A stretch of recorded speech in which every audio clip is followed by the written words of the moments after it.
Hi there, it's me Finn, and tonight we're going to talk about something simple, and maybe a little forgotten. You've probably seen the castles, the knights and the kings in the stories about the Middle Ages, but not many people ask, who fed all those people? And fewer still ever think about the man who spent his days by the river, not in shining armor, but with wet boots, strong fingers, and a woven basket full of fish. Tonight, we're going to follow one such man, a fisherman in medieval Europe.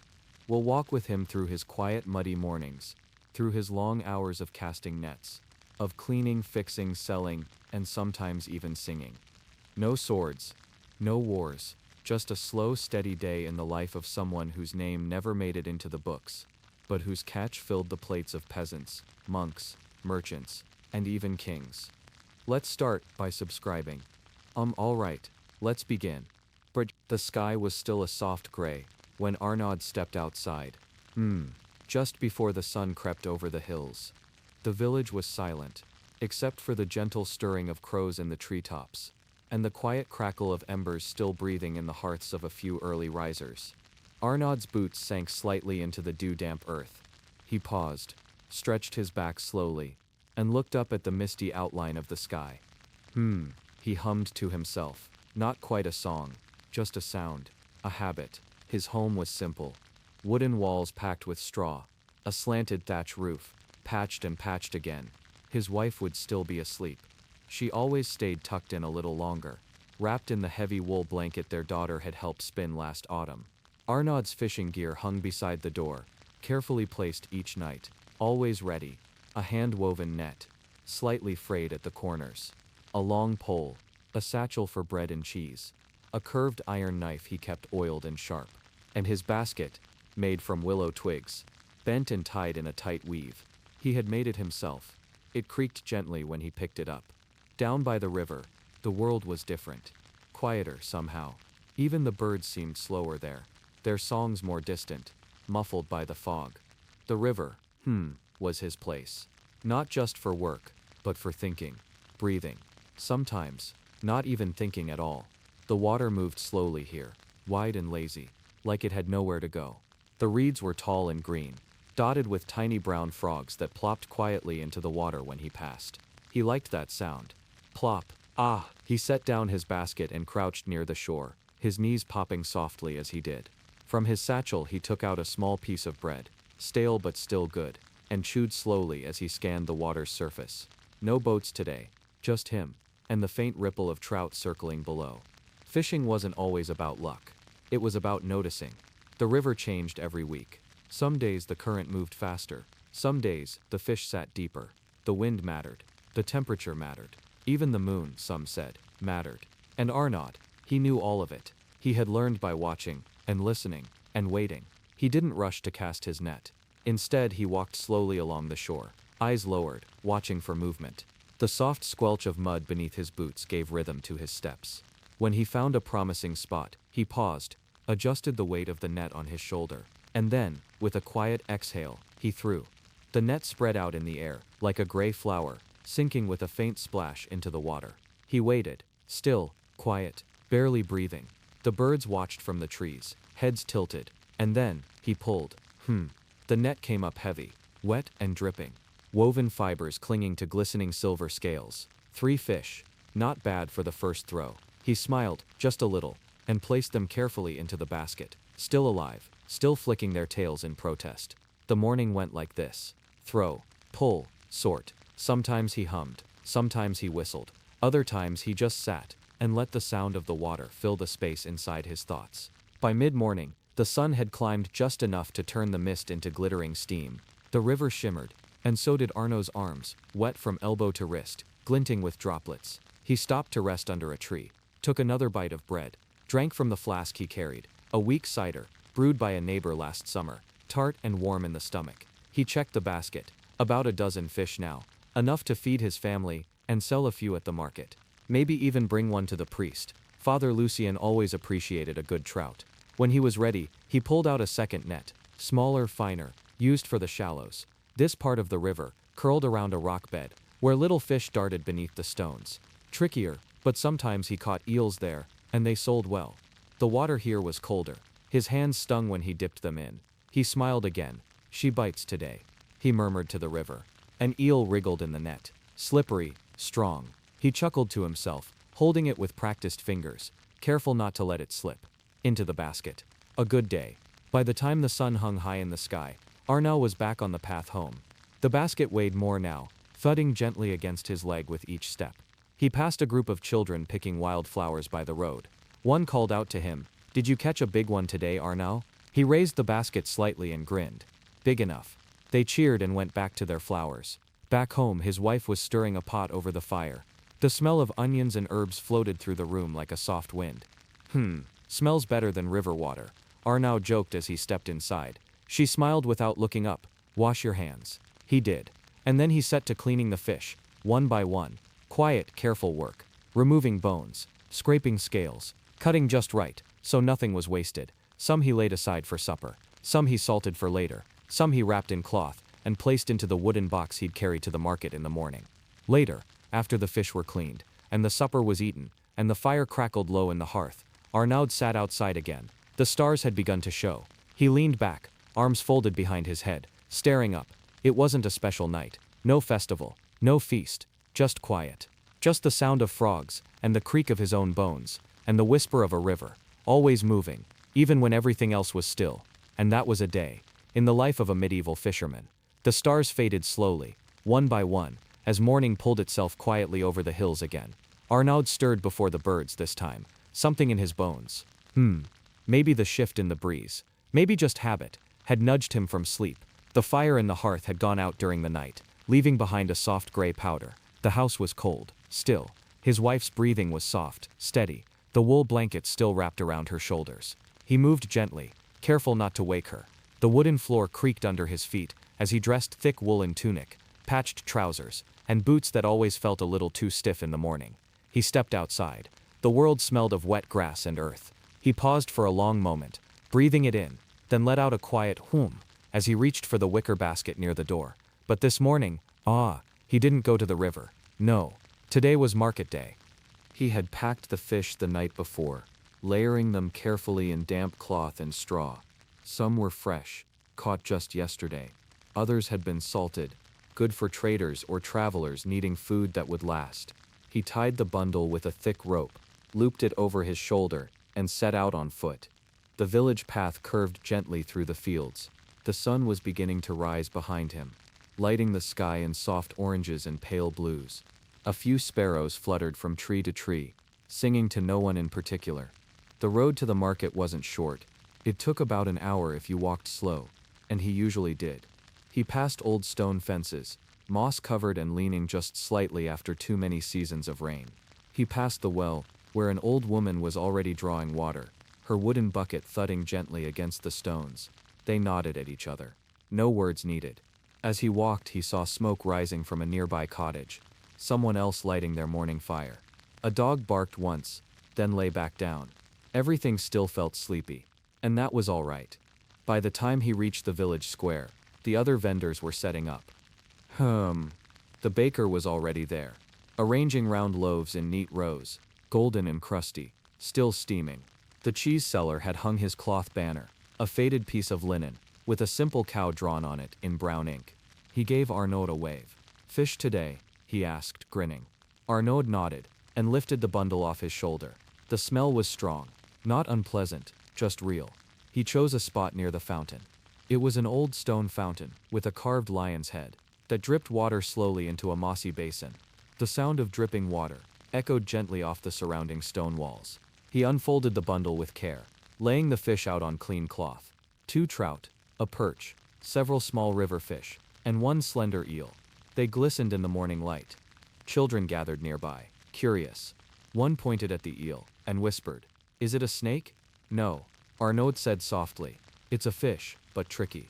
They stared. His first customer was the widow Jeanne. She always bought the same thing. 2 small trout, cleaned and wrapped. "For soup," she said. "My son likes it soft." He smiled and nodded. She handed him a few copper coins, wrapped in a bit of cloth. As the sun climbed higher, the market grew livelier, but never loud. Not here. This wasn't a city. No shouting, no clanging carts, no horses kicking up dust.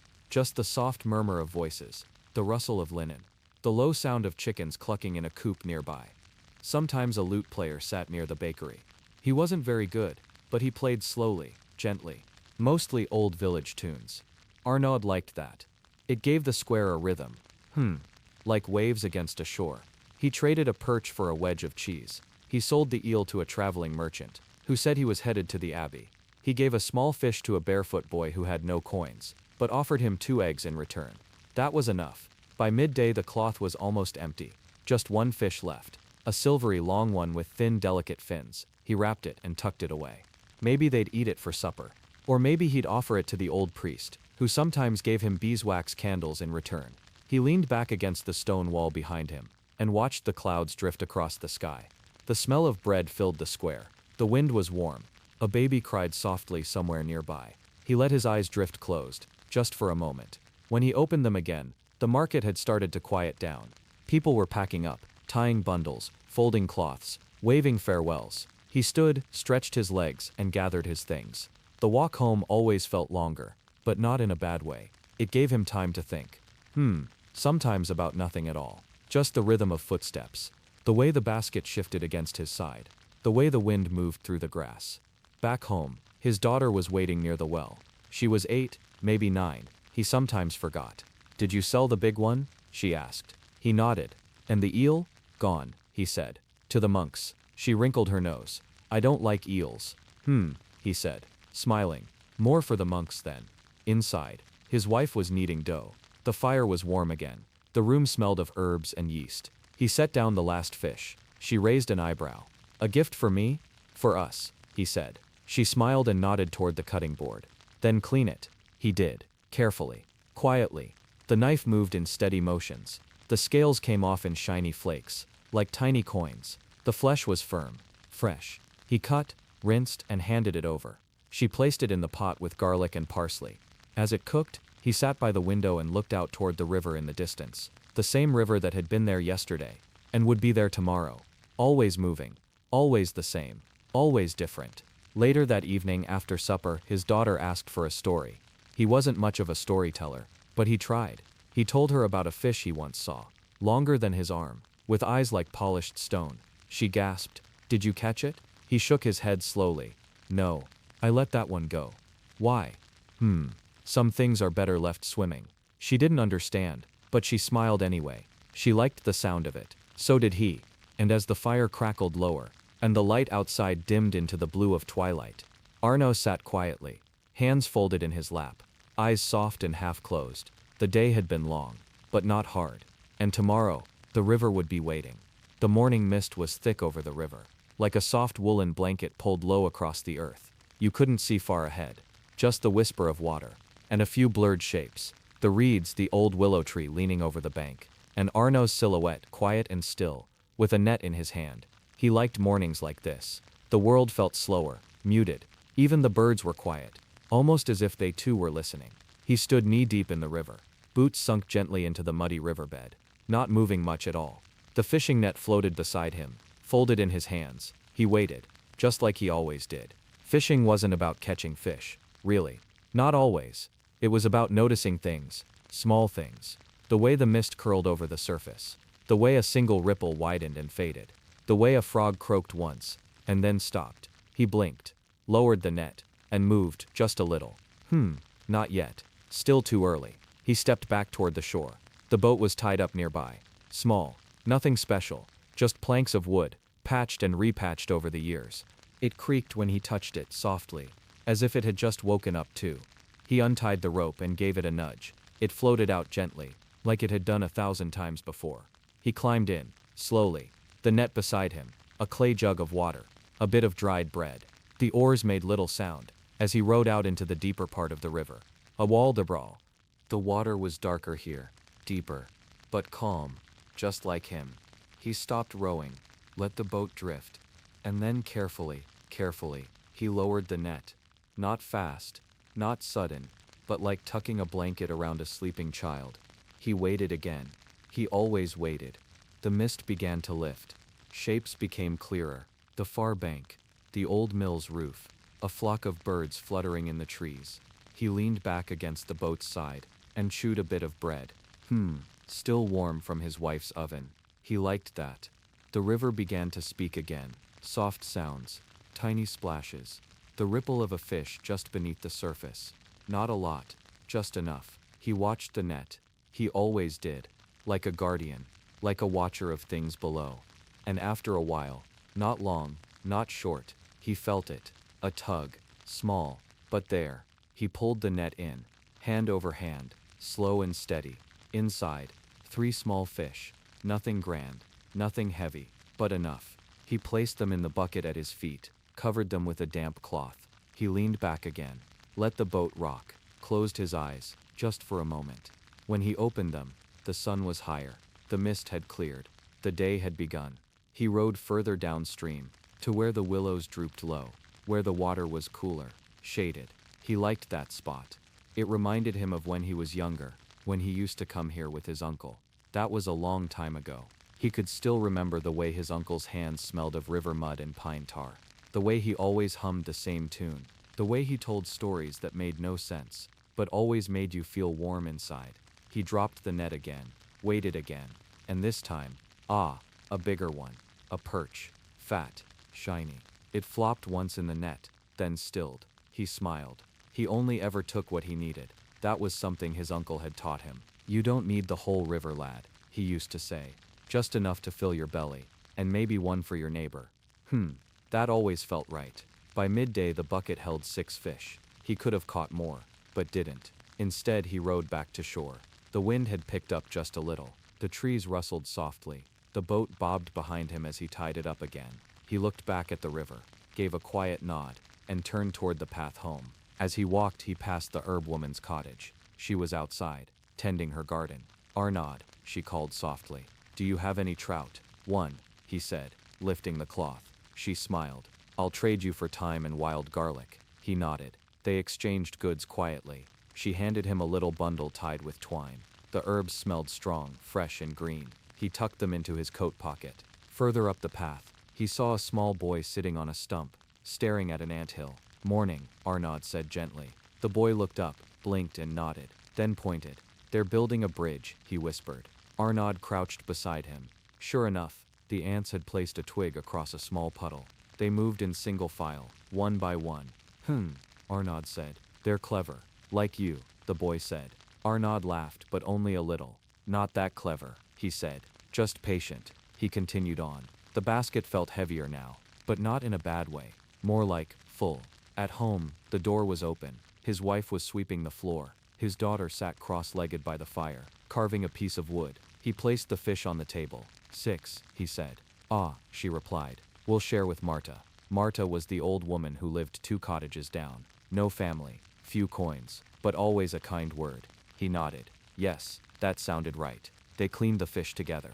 The daughter helped this time. She used the small knife. Careful, focused. This one's pretty, she said, holding up the perch. Yes, he said. It was hiding in the willow shade. Do fish hide? She asked. Sometimes. Why? He thought for a moment. Because even fish get tired of being seen. She blinked, then smiled. As evening came, the house filled with the smell of herbs and cooked fish. They sat together on low stools, a simple meal. No one spoke much, but no one needed to. Afterward, he stepped outside. The stars were just beginning to show, a few here and there. The river was only a dark shape in the distance, but he could still hear it, still feel it, still moving, always moving. He leaned against the old post near the garden, closed his eyes, let the night wrap around him like a cloak. It had been a good day, quiet, steady, just like the river, just like him. The stars were beginning to blink across the sky, one after the other, soft pinpricks of light on a thick dark blanket. Arnaud stood quietly in the doorway of his small cottage, his hand resting on the old wooden frame, the warmth of the fire behind him, the cool hush of the outside world in front. He liked this time. Evening had its own kind of calm. The day's sounds had faded, the chopping of wood, the chatter of passing carts, the bleating of goats from the field, and now there was mostly stillness. Mostly, except for the creaking of the house timbers as they cooled, and the light rustle of leaves from the apple tree by the fence. He stepped outside. The air smelled faintly of cooked fish and herbs, mixed with the damp scent of river wind, and a little smoke from nearby chimneys. He walked over to the bench under the tree. It was old, worn smooth from years of use. He sat. No need to speak, no need to move. He just listened. In the distance, an owl called out. Once, then again. A soft sound, familiar. Arnaud smiled slightly. The owl always nested near the chapel ruins. You could hear it most nights. The stars were spreading now. The sky clearer. No clouds. He could trace the shape of old stories between the stars. The lines his uncle once pointed out with a calloused finger. That there's the Fisherman, his uncle had said. See the hook in his hand? Young Arnaud had squinted and nodded, though he hadn't seen anything but dots. But now, now he could see it. The stars hadn't changed. He had. Back inside the house, his wife moved quietly, cleaning, tidying. His daughter had fallen asleep in her blanket by the hearth. Her carved wooden fish rested near her hand. He watched them from the bench, watched the light flicker through the cottage windows, warm and golden. After a time, he rose again. The night wasn't finished yet. He still had one more thing to do. He walked toward the back of the house, beyond the garden, beyond the rows of leeks and onions, to the edge of the trees. There, under a crooked pine, stood a small shed. Barely more than a lean-to, really. Inside was his net frame. He lit a small oil lamp and set it down. The light flickered gently. The smell of oil and pine pitch filled the space. He liked that. His net from earlier was hanging, drying, not quite finished. Some of the cords were loose, others worn thin. He took a seat on the stool beside it, pulled out his netting needle, and began to mend. Knot by knot, loop by loop, fingers steady, eyes half-lidded. The rhythm was slow, soothing. Pull, twist, knot, pull, twist, knot. It reminded him of braiding his daughter's hair when she was younger. He hadn't done that in a while. Maybe tomorrow. Outside, the wind brushed gently against the trees. A fox barked somewhere distant. The net swayed slightly with each breeze. He kept working, quietly, softly. Now and then he reached into a little pouch at his side for more twine, woven from flax, smooth, strong.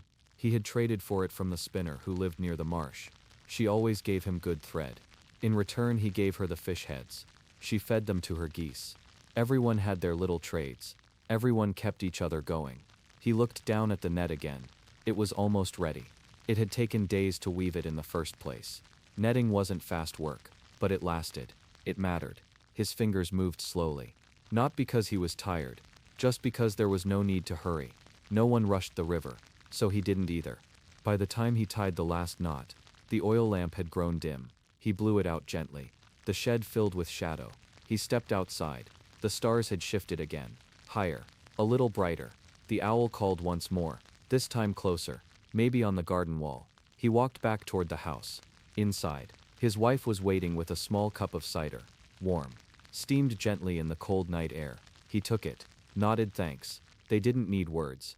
She pointed to the sleeping child. She didn't finish her carving. She whispered. Tomorrow, he said. They sat together for a while, drinking, listening. The fire crackled low. Outside, the wind whispered softly. Inside, the world was still. He looked at the carved fish, still resting near the hearth. Picked it up, placed it on the shelf. Let it watch the room. He lay down too. Not in a rush, just eased onto the mattress. The straw inside rustled a little. He pulled the wool blanket up to his chest, closed his eyes, and listened, to the soft breath of his daughter, to the settling of the house, to the heartbeat of the village around them.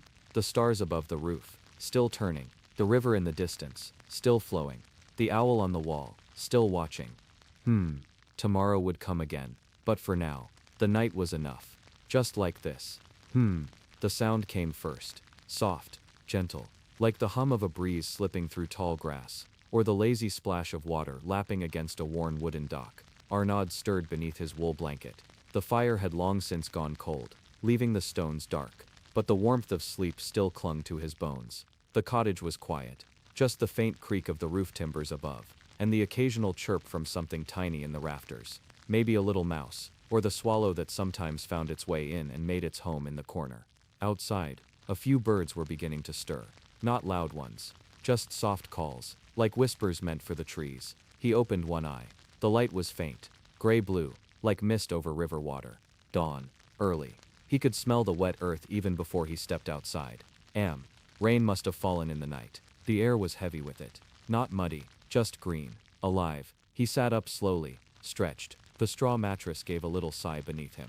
His back crackled. Not painfully, just a reminder. A fisherman's back always remembers. He didn't rush to stand. He took a breath, then another.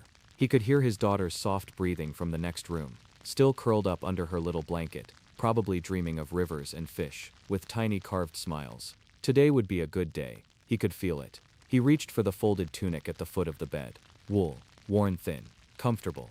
The seams had been repaired many times. He liked that. Clothes remembered things, like nets, like boats. Once dressed, he moved quietly to the hearth. The embers were cold, but not lifeless. With a careful hand he stirred them. A little breath, a few dry twigs, then a small flame. Just enough. He placed the iron pot near the heat, and added water. Just water for now. Later, maybe dried peas, or nettles, or barley, depending on what the cupboard offered. He heard a quiet knock at the door. Not sharp, just 2 taps. He opened it. There stood Mathieu. Old friend. Older face. A gray cloak damp at the edges from morning dew.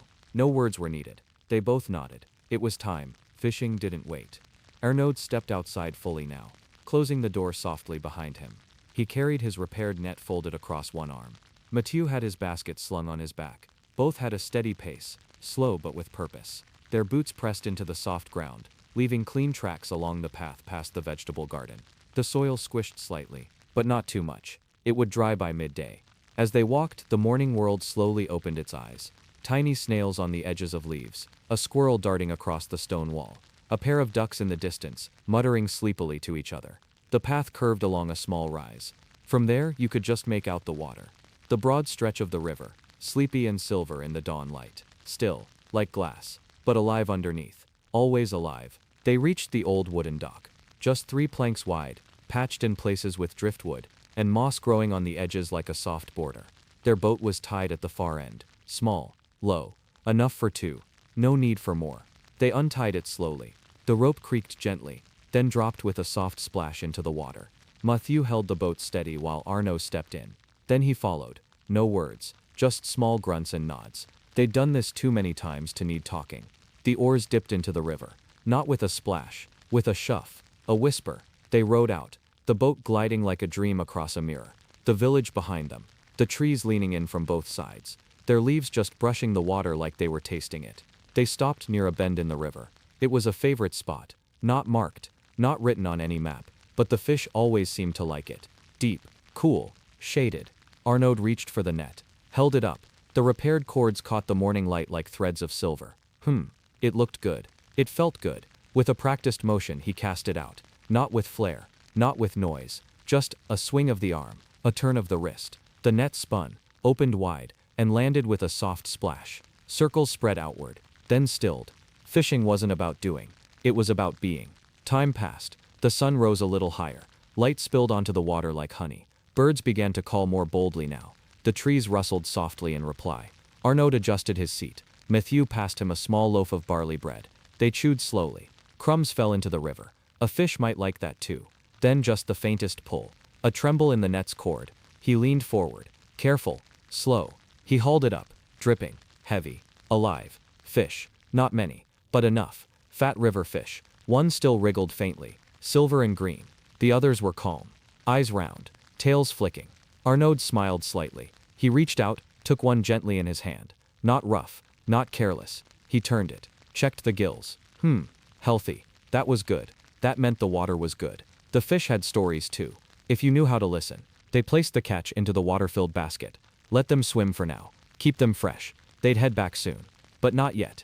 The boat drifted a little. The oars rested. The world was quiet again. Even the birds seemed to pause. And in that moment, just that moment, everything felt still, like the river was holding its breath, and they were floating on the edge of time. Mathieu leaned back, folding his hands behind his head. Arnaud looked up. The sky was soft blue, clouds like wool. The air smelled of pine, and wet bark, and something sweet, maybe wildflowers upstream. They would fish once more before heading back. But for now, because Fisherman knew, the best part of fishing was sometimes not the fish, but the wait. The sound of water slipping beneath the boat was almost a song now, soft, steady, like a cradle being rocked by a kind hand. The morning had shifted, no longer just dawn, but not yet day. That quiet in between, when everything trees, sky, river seemed to float in place. Arnaud pulled in the last line. No rush. His fingers moved carefully, like tracing old stitches on a beloved coat. The fish they'd caught wriggled in the half-filled basket. Not too many. Not too few. Just enough. He smiled a little without meaning to. Matthew didn't speak, but he gave a small nod. They knew what enough felt like. The oars dipped into the water once again. One. Then the other. One. Then the other. The rhythm was easy. Like breath. Like the lull between words in a slow story. The boat turned slightly with the current. Back toward the village. The path they had come now softened by time. Mist still clung to the treetops. Like lace. Or breath caught in cloth. They passed the same bend.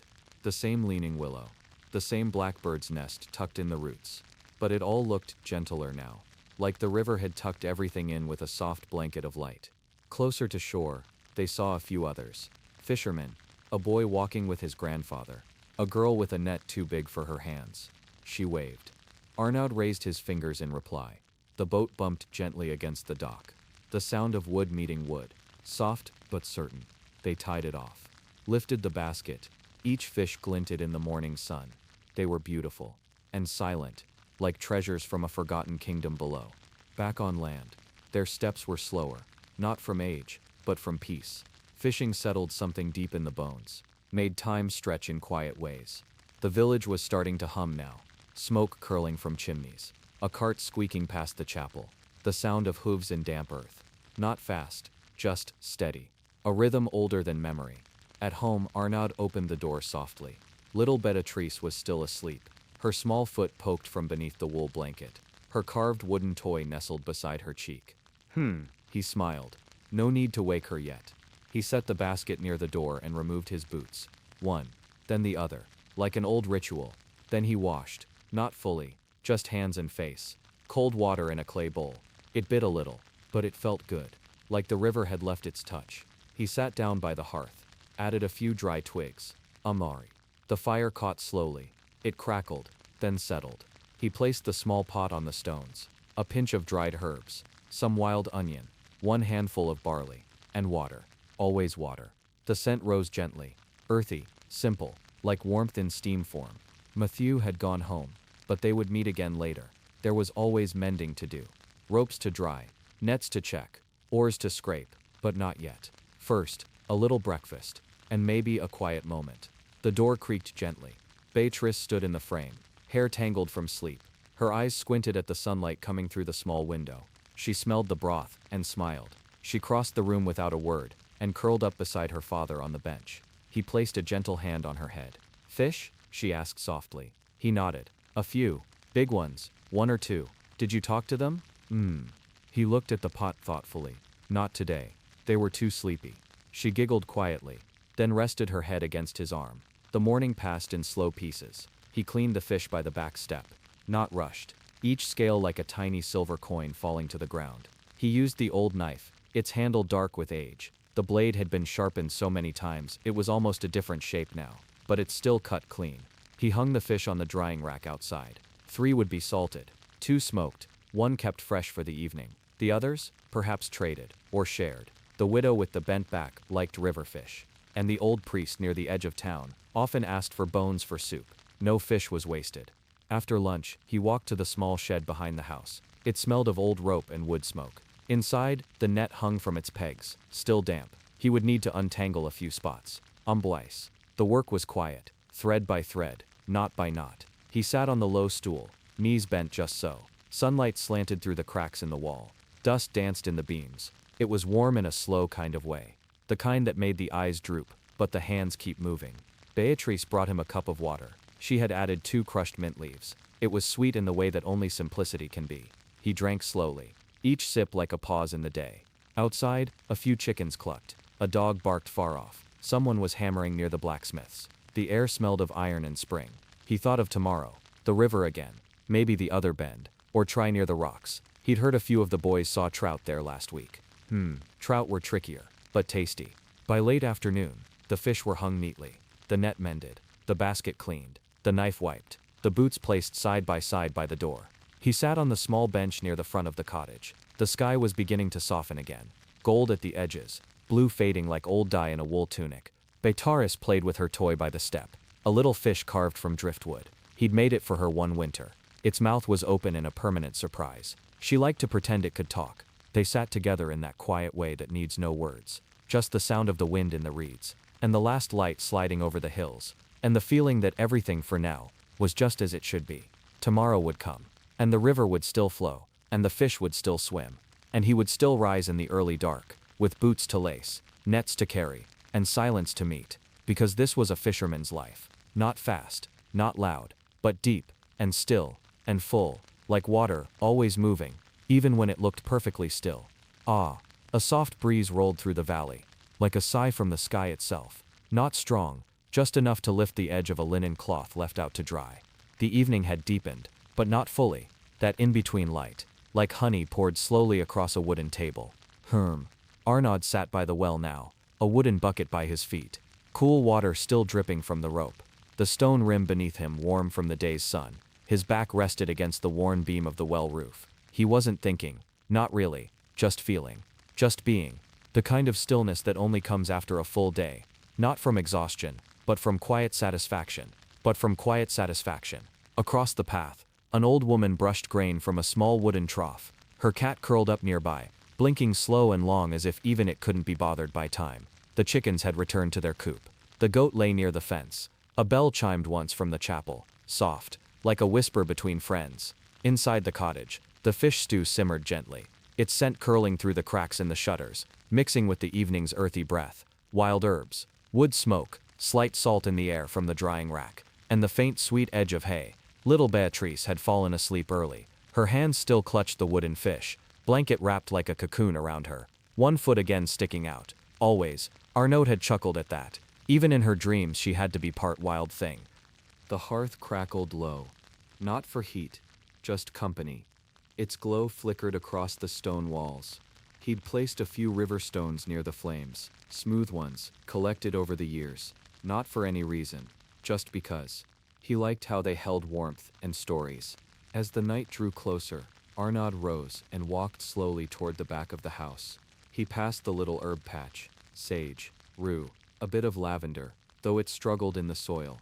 The rosemary bush, as always, stood proud. He plucked a small sprig, rubbed it gently between his fingers. That sharp, clean scent, like memory made real. He continued on, toward the edge of the path where the river could be seen again. Not close, but near enough, always near. Its surface now stilled, dark, reflecting the pale stars beginning to blink alive. He stood there for a while, not moving, not thinking, just listening, the way a fisherman listens, with his whole body, not for sound, but for silence. That deep kind of quiet that speaks. And in that moment, he remembered something.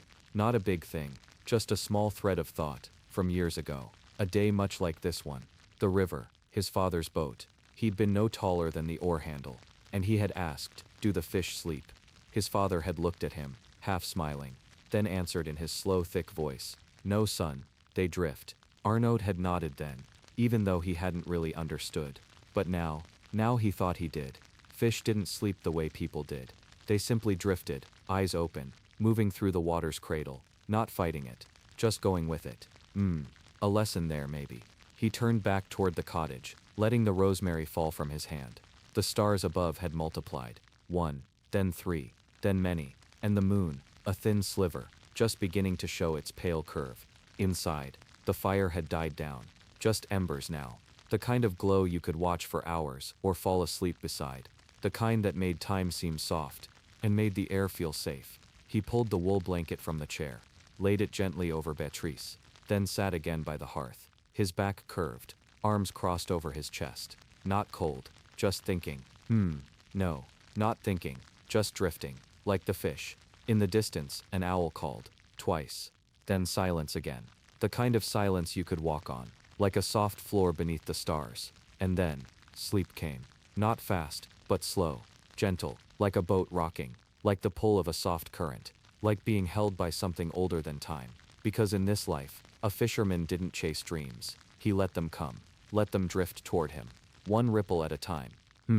Morning again, but different from yesterday. Not bright, not quite. Instead, the sky wore a shawl of pale gray, the kind of light that came softly, like it wasn't quite sure whether to stay or slip back into sleep. The mist curled low across the ground, not heavy, just barely enough to turn every bush and post into a shadowy ghost. Inside the fisherman's cottage, there was no hurry, just the creaking of old wood as Arnaud shifted in his chair. His back was a little stiff. The kind of stiffness that came from age, yes, but also from contentment. The kind of rest that lets the bones settle deep. A sound, light, clumsy, little feet.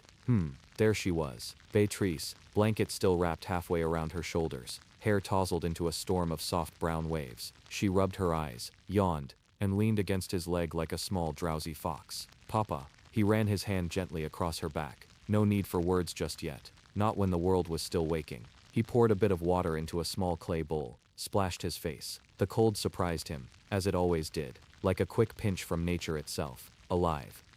He liked that. A reminder.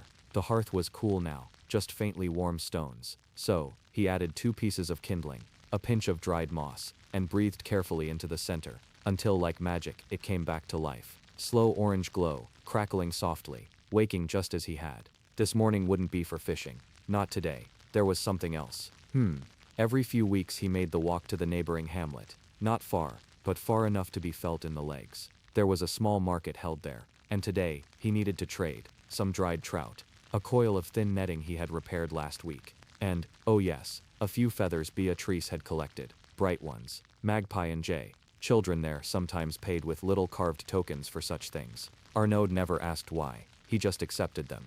Outside, the fog still hugged the fields. Crows called from distant trees. He packed his bag carefully, not too heavy, just balanced. He knew the path well, but mist could change everything. Even the familiar bends seemed like strangers under its veil.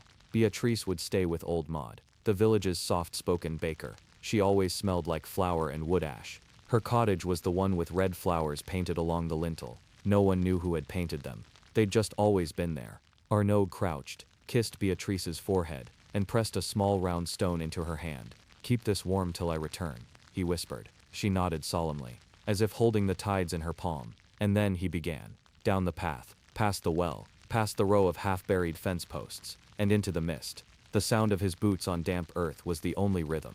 Squish, tap, pause, again, nature's lullaby. Along the way he passed things that only appeared in fog. A low stump that looked like a crouching beast, a bent tree that became a doorway, a spider's web, bejeweled with dew, strung like silver thread between branches. He stopped for that one. Of course he did. Leaned in, examined each drop, how it trembled, how it held the whole world inside. Sometimes, beauty was so quiet you could only see it when the world stopped moving. The path wound along the river's edge for a while. He heard the water before he saw it. Like a breath that had learned to sing, he dropped a small stone into the current, just one, to say hello. The market, when he reached it, was already buzzing, but softly. This was not the grand city markets, just wooden stalls, worn hands, faces lined by sun and seasons. A cart creaked by, carrying jars of honey so golden they seemed to glow. He nodded to Alon, the beekeeper, a man with quiet eyes and always 3 bees resting on his shoulder. Arnaud set up his trade spot by the wall. Nothing fancy, just a cloth and some fish. A few children came first, then an old woman with a spindle of wool. She touched each fish like she was reading their story, chose 3, left behind a tiny woven pouch filled with something that smelled like pine. He didn't ask what, he just accepted it, as was the way. Then he saw her, Marianne, the herbalist, wore green most days, and carried tiny bells sewn into her sleeves. She gave him a half smile, offered him dried peppermint, and a small pot of ointment for cold fingers. He gave her the feathers. She looked delighted, traded an extra sweet root, just because. And just like that the morning passed. Slow and rich, like molasses on bread. No rush, no noise, just time being time. When Arnaud left, his bag was different, not heavier, not lighter, just changed. Gifts in, gifts out. That was the way of it. On the way home, the mist had lifted. The sky was still gray, but not heavy, just soft. The path no longer twisted. He walked steady, the sound of his steps now met with birdsong and the distant bleat of goats. He stopped once, by the old tree stump again. This time it didn't look like a beast, just a stump, and he smiled at that. Things change, when the light does. He reached old Maud's house. Beatrice ran to him, still holding the stone, still warm. He picked her up. She giggled, said she'd helped knead the dough, her hands still dusted with flour. He let her talk, listened to each word like it was treasure, and when she finished, he simply said, "Let's go home." And they did, together, under the wide low sky, with birds above, and earth below, and the quiet joy of a day well spent. The door creaked as it opened, that gentle familiar sound, like a lullaby made from wood. Home again. The cottage felt warm, even though the fire had softened to a whisper. It was the kind of warmth that came from being back, not from heat alone.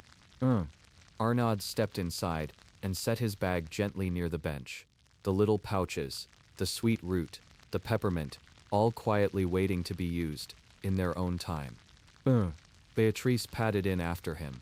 Her hands still smelled like flour and ash from old Maud's hearth. She climbed onto the stool by the window, that same one with the peeling bark seat, and one slightly shorter leg. She liked the view there. It looked out across the reed beds, and just a bit of sky. She leaned her chin in her hand, and sighed, softly. The cottage was quiet again, just like before. The wind outside rustled the thatch. The fire crackled faintly. A single moth traced a lazy circle near the ceiling beam.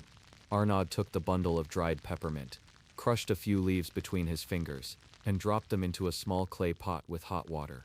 The smell drifted quickly, fresh, cool, clean. Beatrice turned toward the scent, her eyes half closed. He smiled. Here, he said, handing her the warm mug.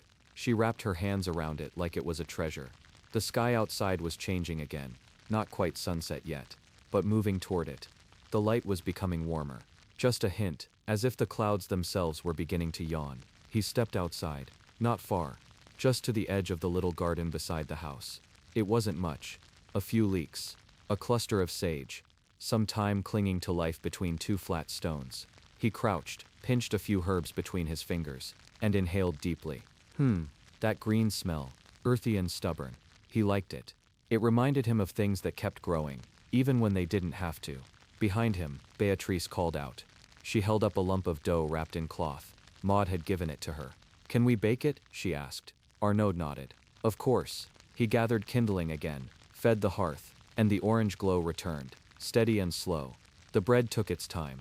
Everything in the cottage always did. While it baked, Arnaud returned to his nets. The mending. There was always mending. Thin threads stretched across the wooden frame, like a tired spider's web. He held a fine needle carved from bone, threaded with strong flax cord. He patched gently, stitch by stitch. No rush, no need. Each knot pulled smooth. Each loop sealed the past to the present. The motion was quiet and rhythmic. He liked that. It was a conversation of sorts, one between him and the river. Beatrice sat nearby, nibbling at the edge of a dried apple slice. She watched his hands carefully, like she was memorizing something she might need much later. She didn't speak, just watched. Maybe she was learning, or maybe she just liked being close. Time passed, but in the cottage it never felt like passing. More like floating. The kind of time that drifts by without ever knocking. A soft pop came from the hearth. The bread was done, its golden crust gently cracking. Its smell, filling the room like a story being told without words. Arnaud broke it gently. The steam rose and Beatrice's eyes lit up like it was a festival day. She laughed softly. Still warm. Always best that way. Arnaud replied, smiling. They ate slowly. Just the bread, and a bit of salted fish from earlier. Simple, and perfect. Outside the wind picked up slightly. The trees whispered together, as if telling secrets. Or maybe remembering something old. When the meal was done, Beatrice curled near the hearth. She pulled her little wooden fox from her satchel, ran her thumb over its carved back. It had been hers for as long as she could remember. Arnaud sat by the window, looking out again. The reeds swayed gently in the breeze. The moon, not yet full, had begun to rise. Its light touched the water, making it look like a path, like one could walk all the way across the river, if only they were light enough. He'd thought that once. When he was a boy, before his first net, before the weight of wet fish in a basket, before days were measured by tides and sun shadows. He liked remembering sometimes, but only softly, not too hard, not too long, just enough to nod at the past, then return to the now. He reached for his net again. More knots, more threads, but slower now, sleepier, his eyes half-lidded. Beatrice was asleep. The little fox cradled against her cheek, one foot still twitching slightly, as if she were running in her dreams. He chuckled quietly, then added one more knot, and set the net down. Enough for tonight. He leaned back, listened to the sounds of sleep and stone and wind, and allowed the silence to arrive. It didn't need to be invited. It just came, and he let it stay. Just like that, the day became night. and the world slowed, and softened, and slipped, gently, into dreams. The night didn't speak much, just breathed, softly, as if it didn't want to wake anyone. The hearth still held a low orange glow, not a flame exactly, more like an echo of warmth. Outside the cottage, the river whispered its usual lullaby, slow and steady, like it had for 1,000 years, and in the hush between the rustling trees and sighing winds, came the gentle creak of wooden beams settling overhead. Arnaud shifted in his seat, not quite asleep, not quite awake. His eyes were closed, but his ears were open. He could hear the night, not with fear, no, just attention. The way a fisherman always does. Even in sleep, part of him listened, to the reeds, to the shifting thatch, to the gentle pat of something small on the roof. Maybe a leaf, maybe a bird. Didn't matter. Not tonight. He let his head tilt back against the wall. One long breath in, one long breath out. And then, just stillness. Time passed in that strange nighttime way. The way it folds over itself. How an hour can feel like a blink, or a blink can stretch into a dream. Somewhere just before dawn. When the moon had sunk halfway behind the clouds, the coals in the hearth gave one last crackle. And then, quiet again. A rooster didn't crow yet, but the birds had begun their quiet rehearsal. Tiny chirps, little peeps, like they were warming up before the main song. Arnaud's eyes opened slowly. Still dark, still soft, but something in him knew. It was nearly time. He glanced over. Beatrice was still curled by the hearth, the little wooden fox still tucked under her chin, her hair a mess of straw and shadow. She was snoring, just a little. Arnaud stood and stretched. His joints popped faintly, the kind of sounds a wooden boat makes when pushed out to water. He rubbed his eyes, then reached for the small oil lamp by the wall. The wick was nearly gone, but it gave enough light, just enough. He moved about the cottage quietly, placing a few logs near the hearth, folding an old linen blanket across Beatrice's shoulders, and tying his netting needle and cord into a pouch near the door. He paused for a moment, looked around. Everything still, everything just right. He liked when things waited. The world would wake soon, but for now, it allowed him space, to think, to breathe, to remember the feel of water on his hands, before it was even touched by light. He stepped outside. The air met him like a friend. Cool, but not cold, gentle, not heavy. Mist rose from the river like it was dreaming too. And across the far bank the treetops were just beginning to stretch, their dark outlines yawning into the sky. He walked toward the water. His feet knew the path, even in near darkness. He didn't stumble. The wet grass kissed his ankles. A toad blinked up from a patch of reeds, then hopped lazily into the stream. He smiled. He liked the quiet creatures best. Down by the dock, the small boat waited, still tied, still sleepy, its ropes sagging gently against the post. He stepped onto it with a practiced motion. The boards creaked, but only slightly. Everything had learned to be quiet by now. He didn't row. Not yet. He just sat, let the current tug at the boat, just a little. Back and forth, back and forth.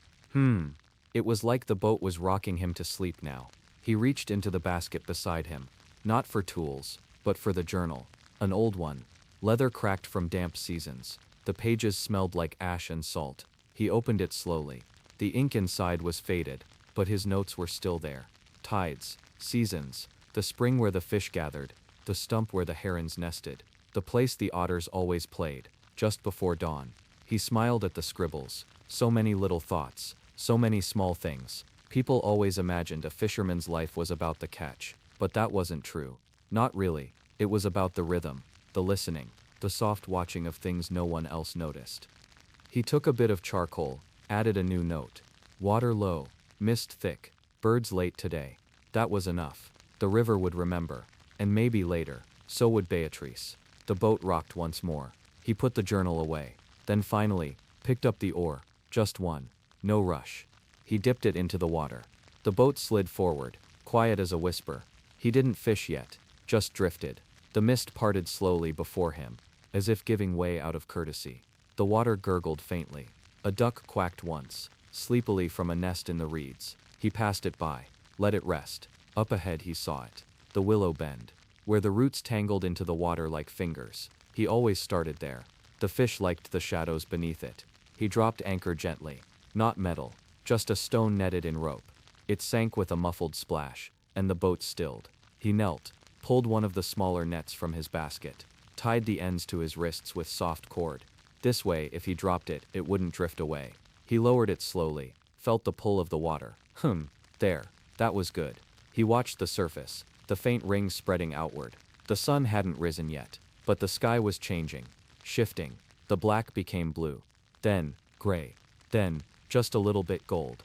The mist began to lift, and the river, the whole river, seemed to open its eyes. He didn't catch anything just yet. Didn't need to. The stillness was enough. The moment, the morning. And back at the cottage, Beatrice stirred. She reached for the wooden fox, and wondered softly where the fisherman had gone. But she already knew. The same place he always went. The only place he ever really needed. Where the river spoke, and he listened. Amar. Maybe today she'd go with him. Maybe tomorrow. There was always time, when you lived by the water. The river was so still now. Just the way it liked to be in early morning. The breeze came in slow little pieces, softly curling around the boat, like sleepy fingers. The sky overhead was stretching, changing from gray to something like pearl. Not quite blue yet, not quite gold, just that soft in-between color. Like the world hadn't made up its mind yet. Arnaud sat quietly at the stern of the boat, his net now partially submerged, drifted gently on the current. Every so often, the little floats would bob. Not from fish, not yet, just from the movement of the water, like breathing. In and out, in and out. That was the rhythm of the river. The fisherman let his hands rest on the edge of the boat. Rough palms, calloused from years of nets and wood and weather, but still gentle. His fingertips brushed the surface of the water. Cold, but kind. He liked that. When water was cold, it meant the sun hadn't touched it yet.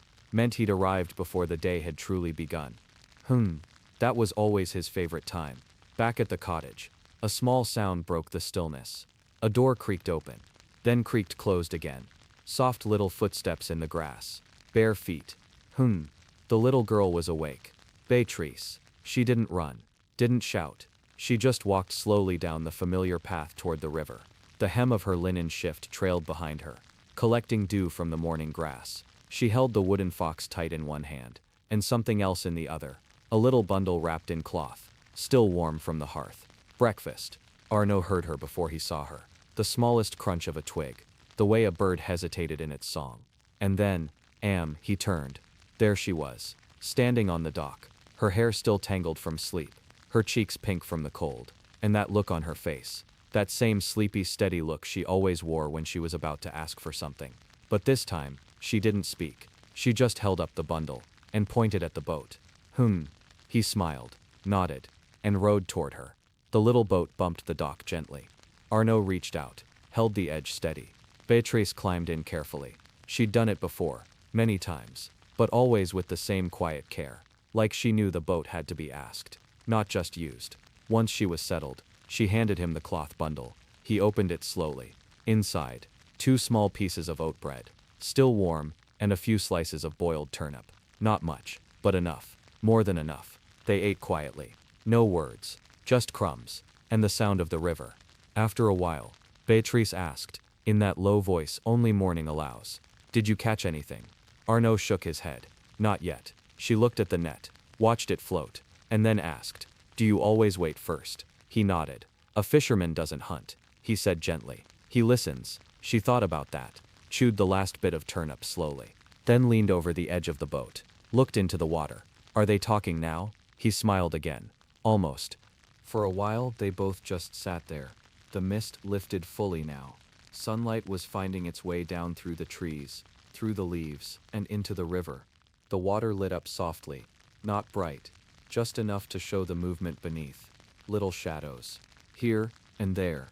The first hints of silver flashes. Arnaud reached for another net. A smaller one. Handed it to Beatrice. She took it carefully.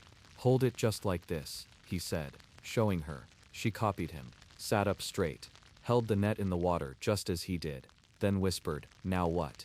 He didn't answer, not with words, just tilted his head, and together they waited, listened, watched. The fish came slowly. They always did. First 1, then 2, then 5, swimming between reeds, winding through shadows. Their movements soft, like silk slipping through fingers. There they were. Not big ones, not yet, but plenty. He gave the rope on his larger net a gentle tug. slowly reeled it in, bit by bit, until the fine mesh appeared, dripping, heavy with water, but not empty. Inside, 2 river perch, 1 small tench, a wriggling roach, and, even a tiny crayfish, still waving its claws. Beatrice's eyes lit up. She leaned forward to peer at them. "They're beautiful," she whispered. He placed them carefully in a wet cloth-lined basket, not too tight, so they could breathe a little longer. He would clean them later. Back home, Beatrice still held her net in the water, hoping, not moving it, just watching. Then she gasped. Not loud, just a quick breath, a flicker. She pulled the net up, and there it was, a tiny silver fish, no longer than her finger, still flipping, still alive. She stared at it, like it was a secret, a treasure. Arnaud leaned in. "Well done," he whispered. She looked at him, then at the fish, then gently, carefully, lowered the net back into the water, and let the fish go. He said nothing, just watched her face. She didn't smile, didn't frown. She just watched the fish swim away. And then, she looked at the sky. The sun was rising now. The sky had turned soft blue, the kind that makes your chest feel quiet, like maybe the world isn't in a rush anymore. Arnaud checked his nets once more, satisfied. Not a huge catch, but honest, simple, real. He began to row, slowly, back toward the dock. The boat sliced through the water, not fast, just enough. They passed under a low willow branch. A heron lifted off from a stump, its wings wide and slow like folded cloth. Beatrice watched it with her head tilted back. "Where does it go?" Arnaud shrugged. "Maybe nowhere." She nodded. "Maybe just flying." When they reached the dock, she stepped out first, carried the wooden fox in one hand, and the empty net in the other. Arnaud followed, basket of fish under one arm. He glanced back at the river, just once, then followed her home. The cottage was warm again. The hearth lit now, smoke curling from the chimney. A neighbor had left 2 eggs in a basket at the door. They would eat well today. Fish and eggs, bread and turnips. Plenty. He watched Beatrice sit by the fire, unwrapping the cloth bundle, then looked down at the fish. He would clean them soon, but not yet. First, just a moment more. With the stillness, the morning, the soft rhythm of things. The wooden floor of the hut creaked faintly beneath his feet as Emeric stepped inside. The afternoon light filtered through the reed-covered windows, painted thin golden lines on the earthen walls. The air smelled of worn nets, wood smoke, and a touch of lavender from a dried bundle hanging by the door. He slipped off his worn cloak and placed it over a wooden peg hammered into the wall. It was good to be home. The day had been long but kind. A soft breeze had followed him through the marshes. The fish had answered his nets. The river hadn't risen or flooded. Yes, that was more than enough for a man to feel thankful for. His wife, Isabelle, was already preparing something in the corner hearth. A thick iron pot hung over glowing embers, bubbling quietly, the smell of leeks, cabbage and barley warming the hut like a lullaby for the nose. She smiled at him as he settled onto the low bench near the fire. Her hands moved calmly, chopping, stirring, lifting with the rhythm only daily routine could teach. "You're just in time," she whispered softly, "before the stew grows greedy." He chuckled. "Let's not anger the stew." Outside, the village settled into its own hush. Chickens tucked their heads under their wings, and somewhere a child laughed, high and quick, before a mother's voice called him in. Emeric loosened the straps of his boots and reached for the carved cup beside the window. He poured himself a little elderberry water, chilled from the nearby clay jar, half buried in the cool ground. He took a slow sip. The tartness pinched his tongue gently, just enough to remind him of the summer harvest, when the berries had hung like little black jewels along the hedgerows. They had picked them together, he and Isabelle, and boiled them with honey in an old copper pot. Fire, sweet memories. As the stew thickened, Isabelle handed him a wooden bowl and ladled in the steaming mixture. The broth shimmered gently, tiny specks of thyme and parsley floating lazily across its golden surface. He dipped a hunk of coarse barley bread into it, letting the heat soak through before biting. It wasn't fancy, nothing a lord would ask for, but it was warm, real and made with love, and that meant everything. They ate slowly, watching the embers shift colors, from orange to soft pink to deep violet. He told her about the fishing lines, the weight of the morning fog, and the flock of herons that had stood near the south bank as still as statues. She listened as always, brushing a strand of hair from her face now and then, nodding, smiling, and occasionally sighing softly at the right moment. Once the bowls were scraped clean and placed near the wash basin, Isabelle took a needle and linen cloth from her basket and settled beside the hearth. Emmerich turned toward the fishing net resting on the floor near the wall. It was time to mend. A small oil lamp sat nearby, glowing with the faintest golden light. He pulled the net across his lap and began working. Knot by knot, thread by thread. The rhythm was soothing. In, around, pull, tighten. The net had served him well today, but it had caught on a submerged branch near the east bank and torn in 2 places. Nothing serious, but he wouldn't leave it broken overnight. That wasn't the way of things. A good net deserved care. Just like boots needed mending. Just like roofs needed patching. Just like souls needed quiet evenings like this one. Outside, the sky darkened slowly. Stars began to whisper above, one by one, behind a gauze of soft clouds. The moon peeked out shyly. Somewhere, a dog barked. And far off, perhaps near the hill's edge, a nightingale sang, its lonely silvery voice sliding gently through the quiet.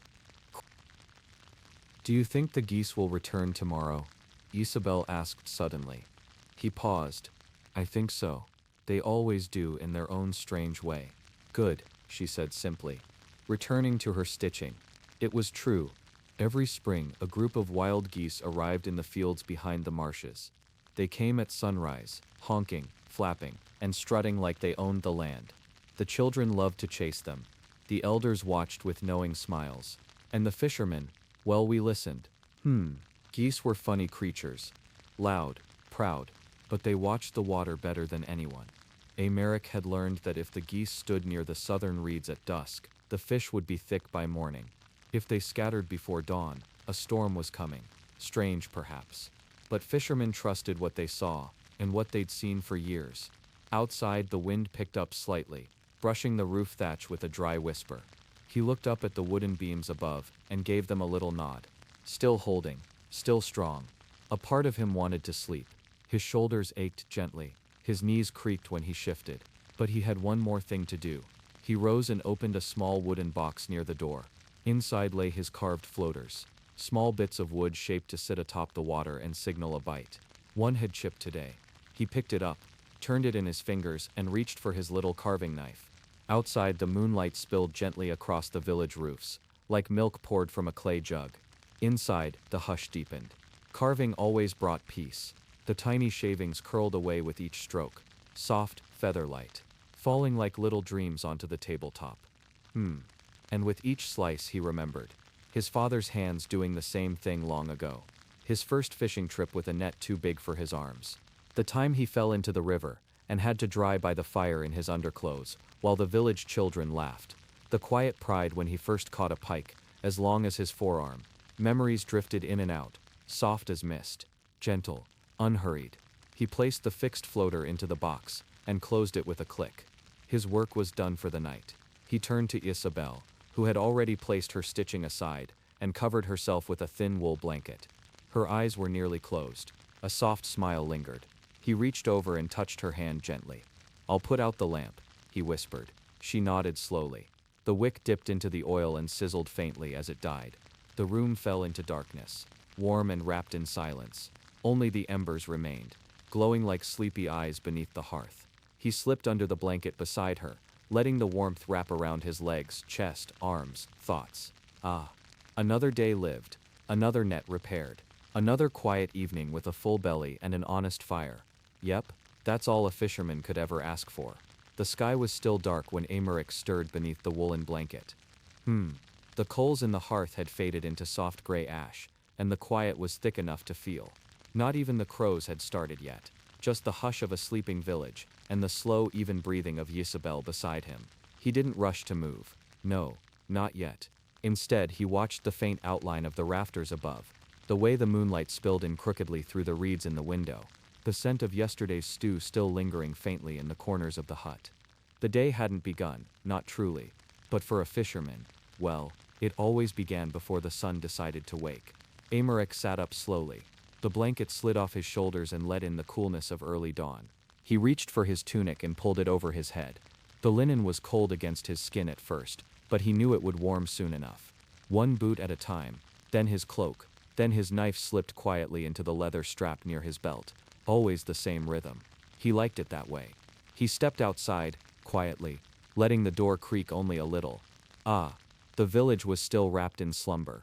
Thatched roofs like sleeping animals, smoke chimneys thin and silent, paths empty and soft with last night's dew, and above the stars were fading, just a little. The sky was turning a faint deep blue, like the belly of a duck's egg, just before the sun decided to nudge it. He took a deep breath. The river waited. His basket was already packed from the night before. His net, carefully folded, sat resting like a loyal dog on the bench beside the door. He slung it over his shoulder and made his way down the path, each step crunching faintly over gravel and stray straw. There it was again. That smell of reeds and silt, the sound of water slipping past stone, the whisper of cattails swaying in the dark, all the little signs that the world hadn't changed in the night. At the riverbank, he paused. He crouched low and dipped his fingers into the water. Cold, but not as cold as it had been a week ago. Spring was creeping closer. You could feel it in the soft mud, and the way the frogs were beginning to croak again. Not many, just one or two, but enough to make a man smile. He stood and pulled the small wooden boat closer. She groaned a little under his hands. But nothing serious. Just a tired old boat with tired old nails, and he loved her all the same. He pushed her into the water and stepped in. The river accepted him gently. Not with waves, not with sound, just with quiet. He rowed slowly. One dip, one pull. Pause. Let the boat drift. Then again. Each time the oar cut the water, it left soft rings that spread outward like little glass circles. It reminded him of his mother's old sewing hoop, the way she'd stretch the cloth until it was smooth like skin, and then press her needle into it with patient hands. The sun was thinking about rising now. He saw its pale warning creeping over the treetops to the east. Not golden yet, just the color of warm milk, maybe a little honey if you squinted. And with that light, the river began to change. He could see beneath the surface now. Not far, just a little. Shadows of fish flickered here and there, long narrow bodies that twisted and slid through the weeds. The good kind. He reached into the side of the boat and lifted one of the new floaters he had carved last night. Still smelled faintly of wood smoke and rosemary from Weisabel's hearth. He smiled, attached it to the line, let the hook sink slowly into the deep. Then, he waited. A fisherman's waiting is different from other kinds. It's not bored waiting. It's not empty. It's watching, listening, letting the world speak first. The wind rustled a soft warning through the willows. A duck paddled by, shaking water from its back. A dragonfly buzzed past his ear, making a sound like a tiny fiddle string. And then, suddenly, just as his eyes began to wander, his floater dipped. He blinked. Was it wind? No. There it was again. A gentle pull, a deeper dip. Then he smiled. Fish. He tugged gently on the line and lifted. The rod bent a little, not too much, and he could feel the life pulling back. Not a heavy one, no, but spirited. A good morning fish. He worked the line calmly. No rush, no reason to scare it. Just, let the rhythm guide the hand. And up it came. A fine perch. Striped and wet. Its fins twitching in the morning air. Ah, you'll make good stew tonight, he murmured softly. He laid it carefully into the basket, and reached for the line again. No need to boast. No need to hurry. The river always gave what it could, and today, she seemed generous. By the time the sun crested the hills, his basket was half full. Not bursting, but enough. Just enough. He could have stayed longer, cast another net, tried a different bend in the river, but he didn't. He pulled in the oars and let the boat drift a while, closed his eyes and listened. The sun warmed his face now. The air smelled faintly of wet leaves and clean earth. It reminded him of when he was younger. Not a child, but not yet the man with aching knees and cracked fingers. The river had looked the same then, but it had felt bigger. He used to think it went on forever, that if he followed it far enough it would take him to lands of golden towers and saltwater kingdoms. Of course, now he knew better. But even so, the magic of it still lingered. Sometimes, late at night, he still dreamed of a boat that never stopped, a current that never turned, a sky full of stars that never moved. He opened his eyes again, and turned the boat gently with one oar. Time to go home. He reached the bank just as the village began to wake. Smoke curled from chimneys. Dogs barked softly. A hen squawked from a nearby coop. Children ran barefoot through puddles, their laughter skipping ahead of them like stones on water. He smiled. Life, simple and loud, and full of good noise. Isabel stood waiting at the door, apron tied and a small cloth in her hands. She waved. He lifted the basket with one hand, and gave a little nod. The world was awake now, and he was ready for a warm meal, a soft bench, and a quiet story to end the morning. The fire was already lit when Emeric stepped into the cottage. A soft crackle danced in the hearth, casting warm orange patterns onto the worn stone floor. The smell of sage and barley filled the room, slow-cooked and sleepy like the day itself. Isabel looked up from the pot. "You're home earlier today." Emeric set the basket down near the bench. "The river was kind this morning," he said with a small smile. She wiped her hands on her apron and peeked inside the basket. "Ah," she whispered. "Look at them, shiny and firm. Good perch, and even a little trout." He nodded and stretched his arms slowly, joints clicking just a little. The bend near the old willow, still a fine spot. He let his eyes wander to the little window by the door, where dust motes danced lazily in the beams of morning light. Just standing still, felt good after rowing.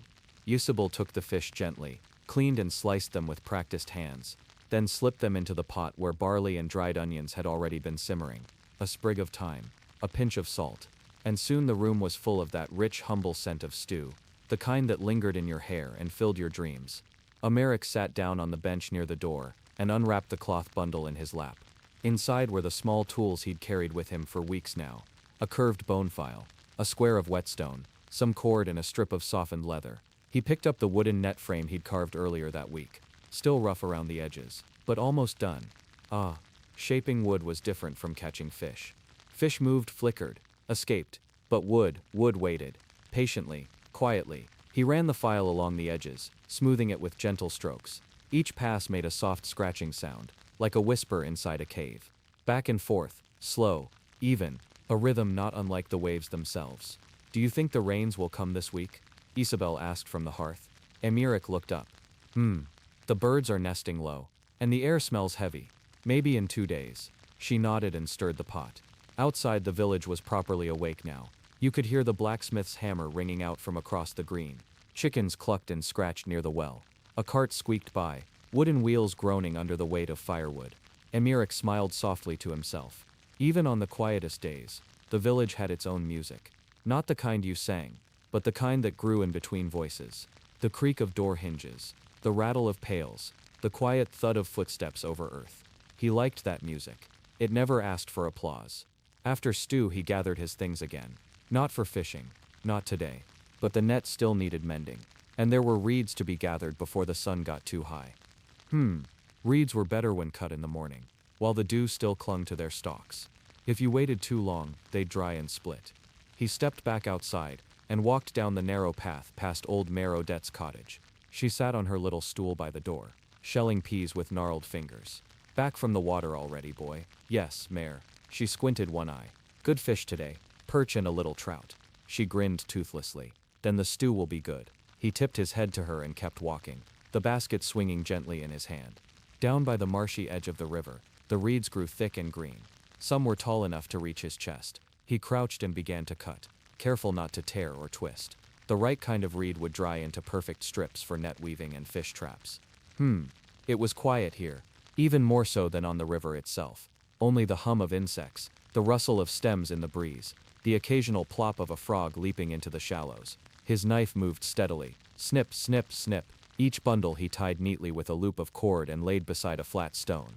He'd leave them to dry in the sun for a little while, then carry them home later. As he worked, his thoughts drifted again. Not far, just gently, like little boats without oars. He thought of his father, long gone now, who had shown him how to read the water, not with books, but with eyes and breath and memory. How to tell when the fish were deep, how to listen for thunder in the stillness, how to tie a net so it held but never strangled. Those memories came back strongest when his hands were busy. He looked up. The sun was nearly above the trees now, shadows shorter, the breeze a little warmer. He gathered the bundles in his arms and began the walk back. Slow steps. No need to hurry. The day wasn't running from him. When he reached the cottage again, Isabel had hung laundry near the fence. Shirts, socks, a patched blanket dancing in the breeze like sleepy ghosts. She waved. "There's barley cakes on the table." Ah, barley cakes. He hadn't even realized he was hungry again. Inside, he sat and tore one in half, steam curling from the soft middle. He dipped it into the last of the stew, now thickened and rich. He chewed slowly, savoring every bite. Afterward, he took the dried reeds and began to weave. Not fast, not perfect, just enough. The beginnings of a new trap, one he'd use in the shallows near the reeds. Trap weaving had its own rhythm too. Twist, pull, loop, twist, pull. It was the kind of work that let your thoughts wander. And wander they did, to summers long past, to the time he saw a heron take flight for the first time, to the shape of Isabel's laugh, when she danced barefoot in the rain last spring. Soft things, things that wrapped around a man, and made him feel whole. The day passed without fuss, without need, just the way he liked it. As the sky turned from blue to gold, and then from gold to soft purple, he looked up from his weaving and saw the cottage glowing in the last light. The chimney smoked gently, the windows flickered with firelight, and for a moment he felt like he was watching something from a dream, familiar and far away all at once. He stood and stretched, his back cracked softly. He gathered the tools, coiled the leftover cord, and stepped inside once more. Isabel had set aside a cup of warm cider and a slice of honeyed bread. She was sewing by the hearth, her face calm in the golden light. He sat beside her. No words needed, just warmth.